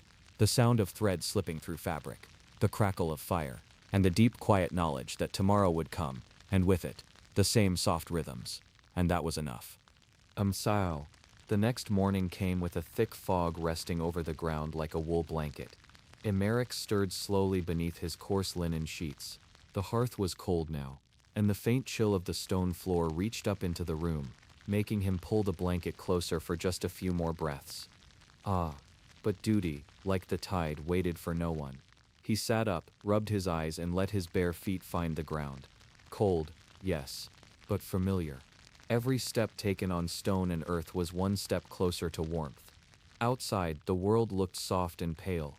The trees, fences, and even the rooftops were hidden behind a veil of morning mist. It was the kind of morning where every sound seemed distant, muffled by the thick fog. From the hearth, Isabel had already rekindled the fire. She was crouched down, feeding dry twigs into the flame, her silhouette lit with soft flickers. It's thick out there, Emmerich murmured, tying the cord of his tunic. She glanced up, her eyes still sleepy. The river won't show her face until the sun is high. He nodded. I won't take the boat yet, just the line, near the bank. Isabel handed him a small cloth bundle with flatbread and a bit of cheese wrapped tight. If you see Benoit, ask if he still needs help thatching his roof. Emmerich raised an eyebrow. Hasn't he been saying that for 3 seasons? He has, she said with a faint grin. But the roof still leaks. A quiet chuckle slipped out, and he tucked the bundle into his coat.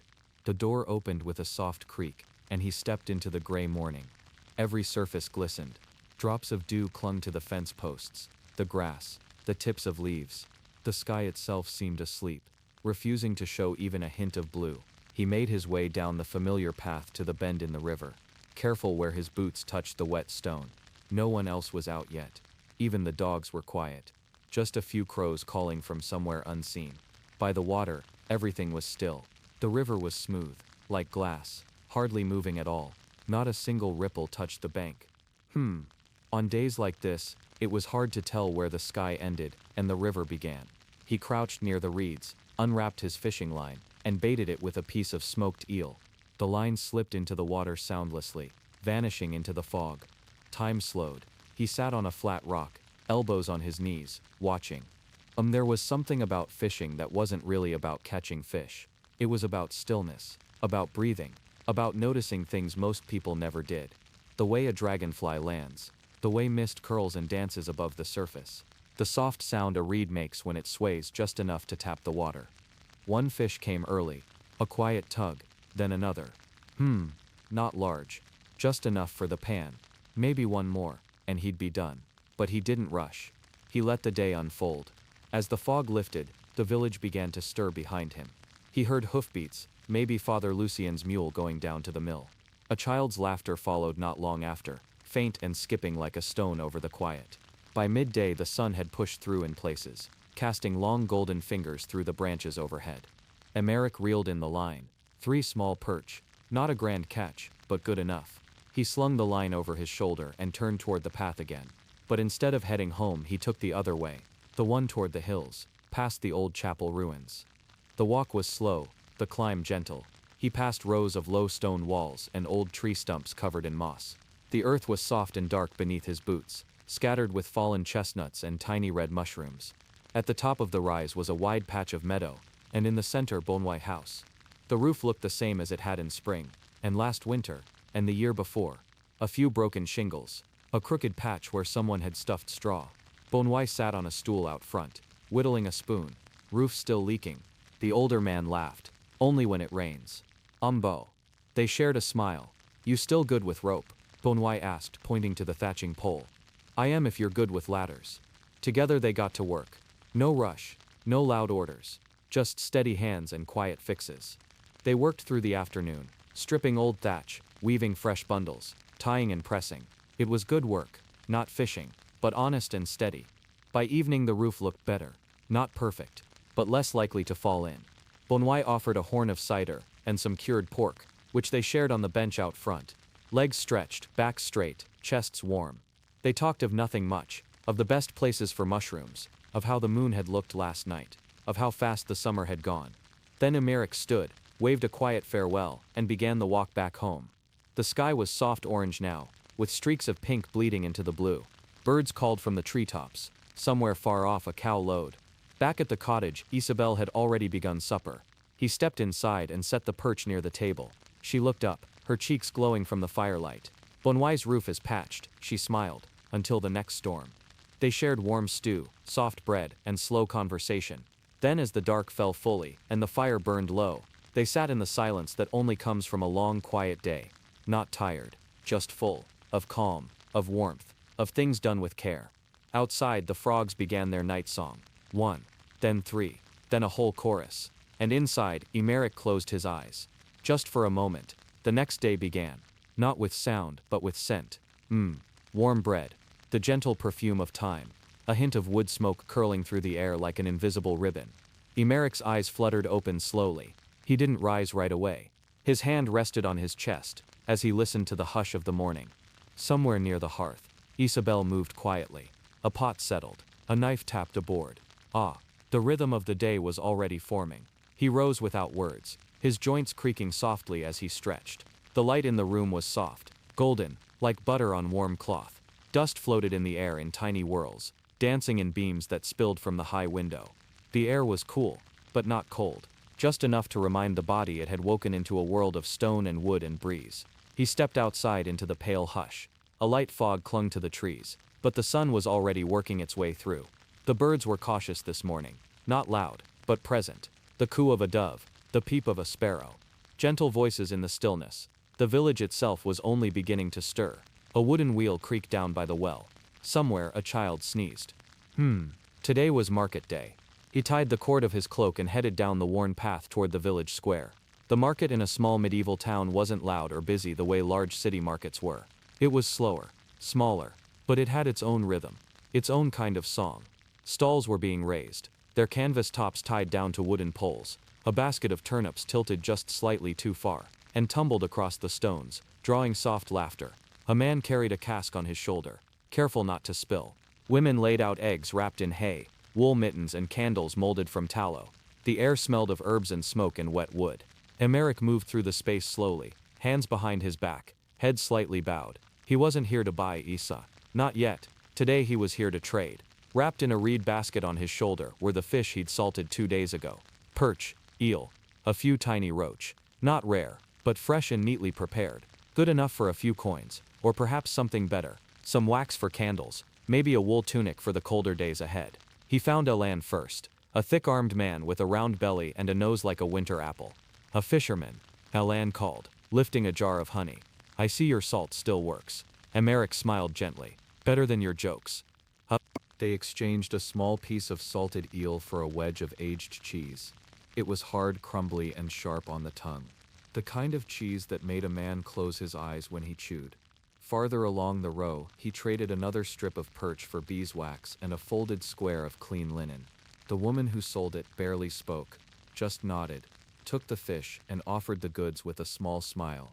She had no teeth, but her eyes were kind.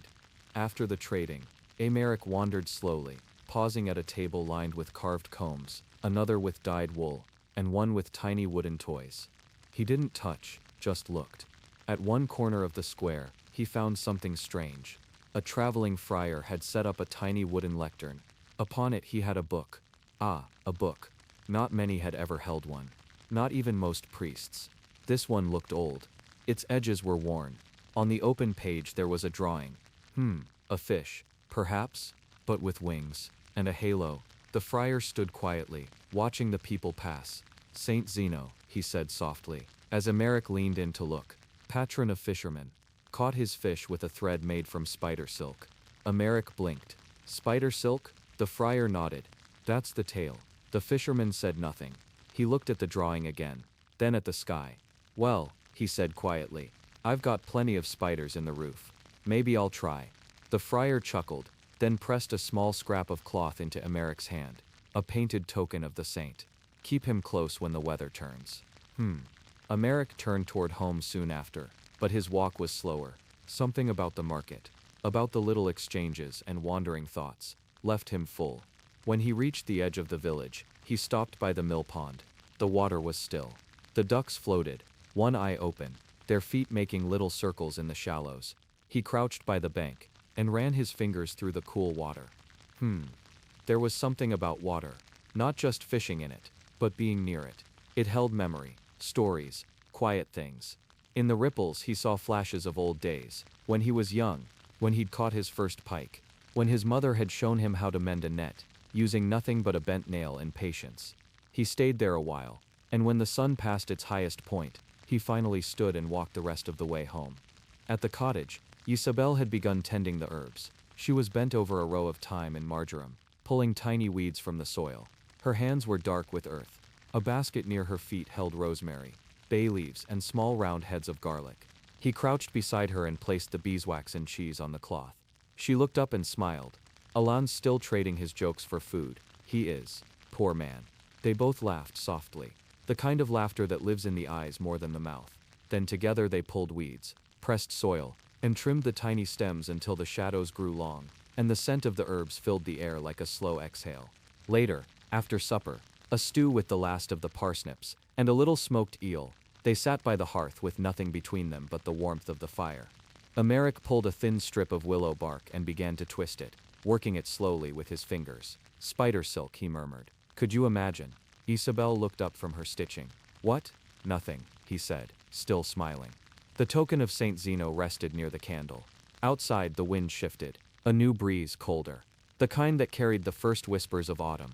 Soon the fish would move deeper into the river. Soon the nets would be harder to cast.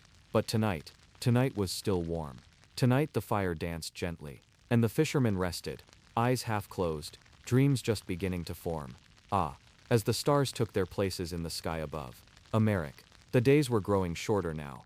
Not suddenly, no, not all at once, but slowly, gently, like a candle burning lower with each passing night. Each morning, the light arrived just a little later, and each evening, it faded just a little sooner. Emeric noticed it first in the way his breath showed early in the dawn. Just a puff, a whisper of warmth against the cold. Then, in the way the river mist lingered longer, curling along the banks like a woolen scarf forgotten on a bench. The fish, too, they had changed. They moved slower, deeper, less eager for flies, less eager for anything at all. It was the season of patience. The time when a good fisherman stopped rushing and started listening. This morning Emeric sat alone on the stone just beyond the water's edge. No net in his hand, no pole, just him, the river, and the cold air. He sat there often now, not just to catch, but to understand. He listened to the lap of water against the shore, to the cracking of tiny reeds, to the occasional splash of something just beneath the surface. Too quick to see but not too quick to feel. In the village, people were hurrying again, stacking firewood, drying herbs, digging up what roots remained. But Emeric, he remained still. At mid-morning he stood. His joints ached a bit from the cold, so he rubbed them slowly with wool-wrapped hands. He picked up a small wicker basket and headed for the woods behind the fields. Today was not a fishing day. Today was a day for mushrooms. Yes, the forests near the village weren't large, but they were old, and in the hollows of roots and beneath the curled fallen leaves, mushrooms grew like hidden treasure.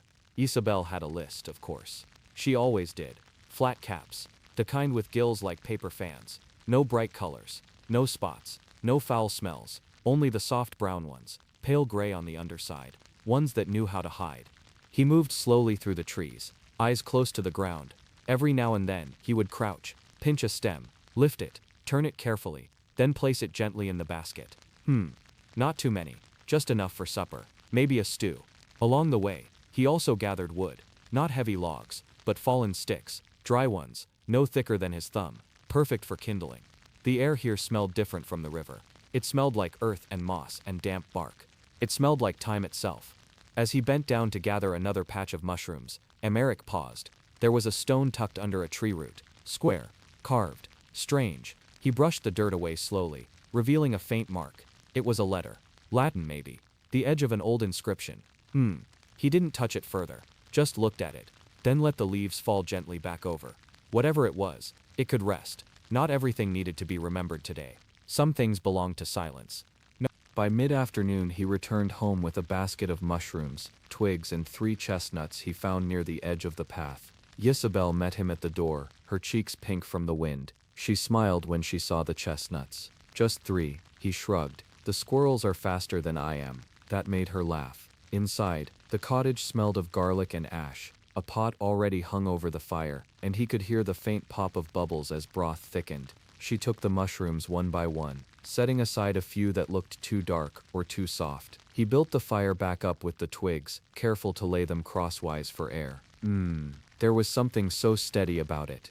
No rush, no loud voices, just hands working, a fire flickering, the stew gently warming, and the day passing like a slow stream. After supper, Emeric brought out his net, not to cast but to mend. There were holes, always holes, some too small to see at a glance, but large enough to lose a silver fish if they found the weak point. He sat by the fire with his mending needle, a small tool made from deer bone, and began to thread new line through the web. Over, under, pull, tie, twist, check. It was a quiet craft, and Isabel nearby spun thread from flax, her spindle turning slowly in rhythm with the fire's crackle. They spoke little, not from lack of thought, but from comfort. Outside the wind picked up.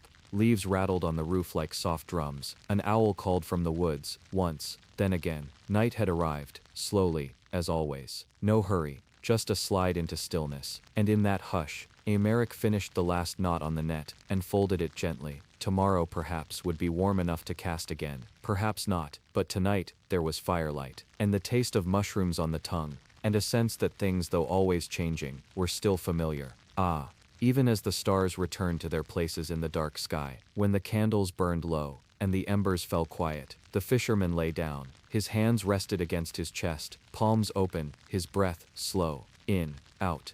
The river was still there in his mind, the woods too, and the mushrooms, and the wind, and the silence of the carved stone. Sleep came gently, like a boat drifting with the current, and soon even the owl outside had stopped calling. The frost had come. Not with a roar, not with warning, just, overnight. Thin and white, clinging to the edges of leaves, settling like powdered sugar on the fence posts. When Emeric stepped outside that morning, the earth crunched softly beneath his feet. Even the grass felt sleepy. He pulled his wool cloak tighter, the one Isabel had mended just before the season changed. It was old, but warm, smelling faintly of the smoke from last night's fire. And something else, something like dried lavender and bread flour. Today he wasn't heading toward the river. Not yet. Instead he moved toward the village, slowly, step by step through the thin morning mist, past fences leaning tiredly under the weight of time, past chickens pecking slowly at frozen dirt. The village was quiet this early. Even the dogs hadn't barked yet. But at the far end, near the square, smoke rose steadily from a stone chimney. The baker's. Inside the warmth poured out like honey, thick and golden and full of the scent of rising dough. Emeric stepped into the doorway, nodding a gentle greeting to the baker's boy who was sweeping flour from the stones. "Still dark, Master Emeric," the boy whispered with a grin. He nodded, returning the smile. "Bread doesn't care about the sun." In the back, loaves had just come out of the oven, round, brown, their tops dusted with bran. The baker was already shaping the next batch, elbows deep in dough, sleeves rolled to the elbows. He didn't say much, just handed Emeric a small wrapped bundle, 2 small loaves and a pinch of salt. For trade later, always the same. Emeric would bring fish, today only coin. "Try the rye," the baker muttered. Emeric nodded again and left, careful to keep the bread warm under his cloak. The walk home was slower. The sun had begun to show, gently melting the frost from the thatched roofs, and making the dew sparkle like glass beads across the fields. In the distance, smoke spiraled up from other chimneys, thin curling ribbons of warmth against the cold sky. He passed by Father Audric's chapel, just as the bell gave a single muffled tone. Not for mass, just for morning prayer. He paused, tipped his head toward the small stone building, then moved on. The sound of the bell clung to the air for a while after. At home, Isabel had already laid out 2 wooden cups and some goat cheese, thinly sliced. She smiled as he unwrapped the bread, her eyes lighting up at the sight of the darker rye loaf. Oh, this one, good with soup. Or dipped in broth. She nodded and began slicing. They ate slowly, dipping pieces of the crusty bread into warm milk steeped with mint. No rush, no talking either. Just eating, just chewing. The kind of silence that didn't feel empty, only full of peace. Later in the day, Emeric took his net and walked back to the river. The sun was higher now, and the frost had vanished, but the chill remained. Still, he liked it. It made his steps crisp, his breath clouded, his thoughts clearer. Today, he wasn't going to fish in the deep waters. No. Today he went to the inlet, the narrow winding arm of the river that twisted behind the reeds and ran alongside the back pasture. Few people came here. The water was too shallow for boats, and the fish were smaller, but quieter. Perfect for setting traps. Emeric crouched at the edge of the bend, his hands brushing the damp grass as he checked the 3 willow baskets he had set 2 days earlier. Carefully, he lifted the first. Inside a silver flicker. 1, maybe 2 perch. Small, but lively. He placed them gently in a pail filled with river water. The second basket held nothing but leaves. The third, 1 crayfish, tucked deep in the corner. He smiled at it.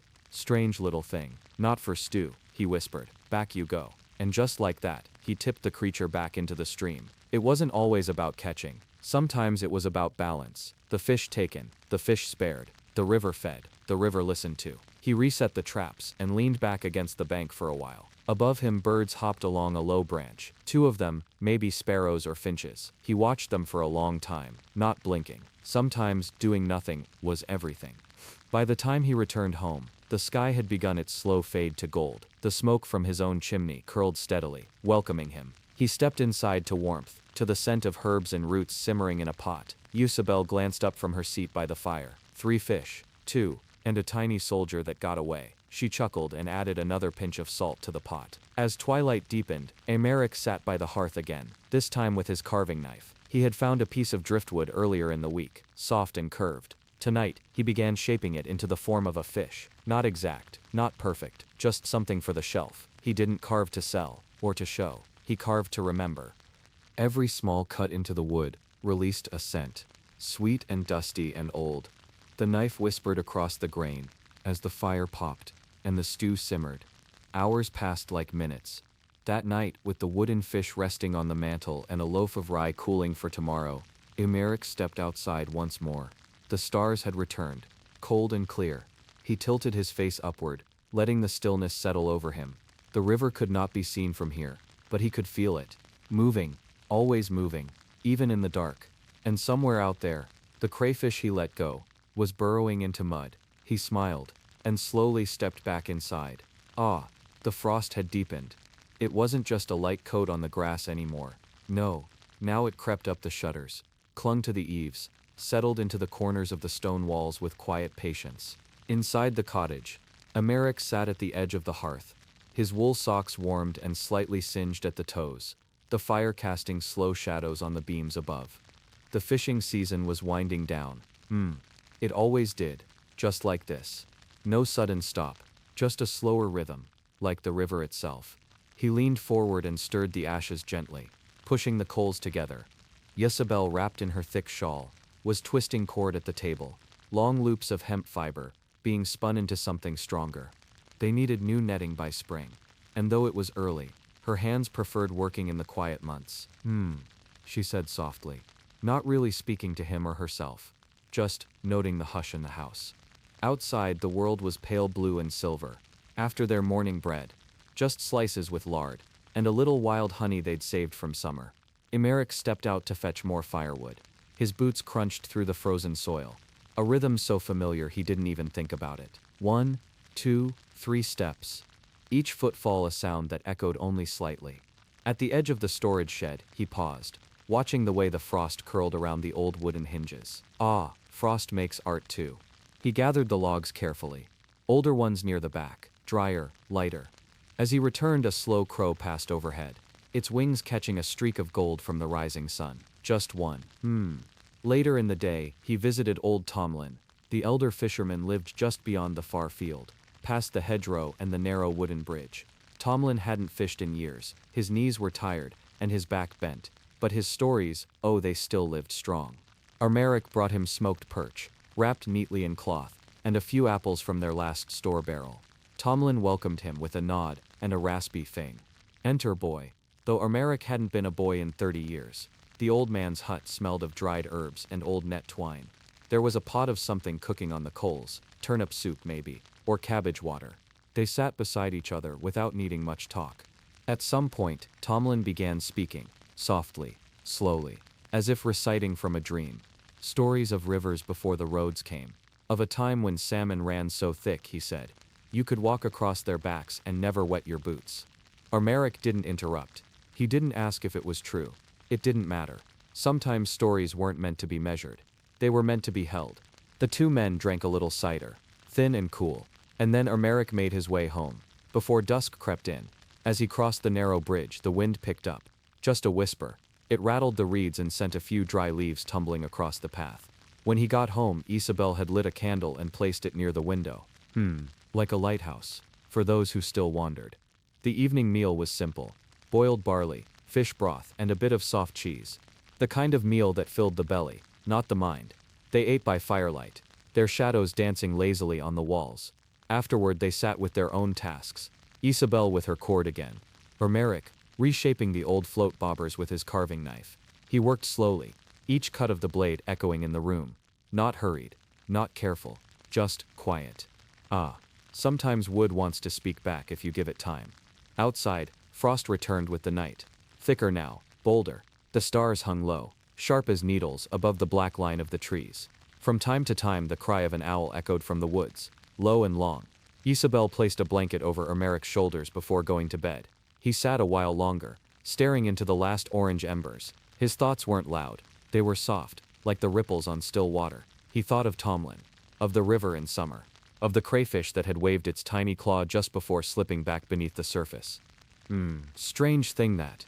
When Armeric finally stood, his knees popped slightly, a gentle protest from joints used too many seasons. He closed the shutters, checked the latch on the door, patted the wooden fish on the mantel, as if it were a cat. Then, candle in hand, he walked to bed. The sheets were rough but warm, the wool blanket heavy, like a memory pressing gently on his chest. Isabel was already breathing slowly. He lay beside her, and stared at the dark wood beams above. Tomorrow, maybe he'd mend the trap baskets. Maybe he'd visit Father Audric. Maybe he'd just walk to the edge of the stream and listen to it for a while. After all, there was no rush. The river would be there, moving gently, just like always. And so would he, until the thaw returned. Not loudly, not in a rush, but slowly, carefully, like a breath released after a long silence. The river had begun to shift again. Not much, not yet, but enough for Armeric to notice the difference in its sound. Less of a hush, more of a murmur now. A slow conversation between water and stone. He stood by the bank that morning, his old basket in hand, fingers curled around the handle like ivy on a tree limb. Isabel had wrapped a cloth around his shoulders before he stepped out, and kissed his cheek with a quiet, "Don't stay too long." But she knew he would. Out there by the bend in the stream, time felt like it folded, gently. No clocks, no church bells, just the rhythm of birds returning from wherever they'd gone, and the occasional flap of heron wings. Armeric sat on the old mossy log that had rested there for years, maybe longer than him. He laid his tools out beside him, not to work, but just to keep company. A whittling knife, a loop of twine, one smooth river stone. He closed his eyes for a moment. The world was quiet in the best way. Not silent, no, just still. You could hear the reeds brushing against one another. A trout surfaced once, near the cattails, just a plop, and then rings spreading wider and wider, as though even the fish were letting out a sigh. Back at the cottage, Isabel was tending to her small plot behind the house. The soil was softening. She ran her hand through it, like she was brushing a child's hair. From the back window she could see Armeric sitting by the river. He always looked smaller out there, not because he was far away, but because the world was so big, and he became a part of it, instead of standing against it. Inside, the fire had gone low again. She fed it with small pieces, one by one, listening to the crackle like it was telling her a story.